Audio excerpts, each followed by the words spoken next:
حاضر ہوئے ہیں، اکثر اور بیشتر لوگ پوچھتے ہیں کہ جی ہمیں نظر لگ گئی ہے، بچے کو نظر ہو گئی ہے، فلاں کو نظر ہو گئی ہے، فلاں کو نظر ہو گئی ہے۔ اب حدیث مبارکہ کے اندر یہ نظر ہونے کی کچھ علامات کا تذکرہ ہے۔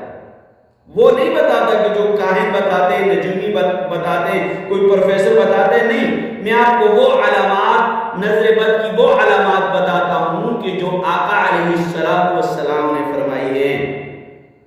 تو نظر بد کی سب سے پہلی علامت جو ہے چہرے کے اوپر دانوں کا ہو جانا، چہرے کے اوپر دانوں کا ہو جانا۔ حضرت زینب کو یہ بیماری ہوئی جو زوجہ تھی عبداللہ بن مسعود رضی اللہ تعالی عنہ کی۔ حضرت زینب کو یہ بیماری ہوئی چہرے کے اوپر دانوں کی، جو زوجہ تھی، بیوی تھی عبداللہ بن مسعود رضی اللہ تعالی عنہ کی، جنہوں نے ایک یہودی سے دم کروایا۔ یہ حدیث مبارکہ کے اندر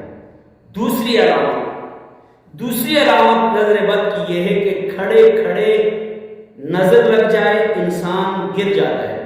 میڈیکل کی طور پہ وہ فٹ ہوتا ہے لیکن کھڑے کھڑے وہ گر جاتا ہے۔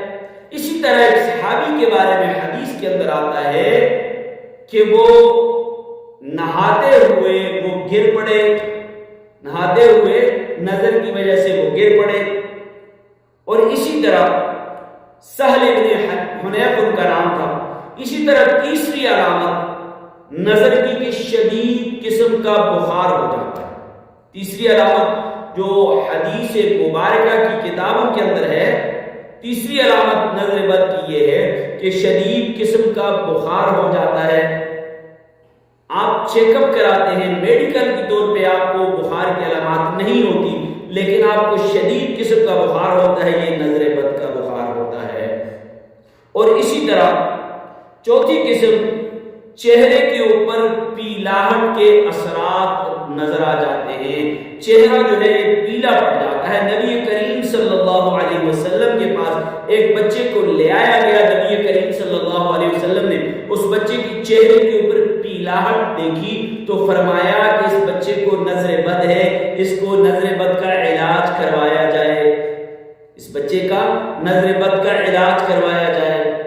اور اسی طرح بچوں کا شدید رونا یہ بھی نظر بد کی علامات میں سے ہے۔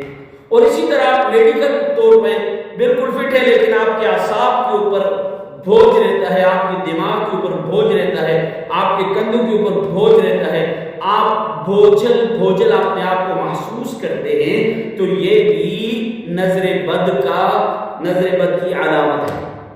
تو آج ہم نے آپ کو نظر بد کی علامات بتائی ہیں۔ انشاءاللہ تعالی نیکسٹ کسی ویڈیو میں ہم آپ کو نظر بد کا وہ علاج جو نبی کریم صلی اللہ علیہ وسلم نے بتلایا ہے وہ علاج بھی بتلائیں گے۔ امید ہے کہ آپ اس علاج کو سننے کے لیے ہماری ویڈیو کا انتظار کریں گے۔ السلام علیکم۔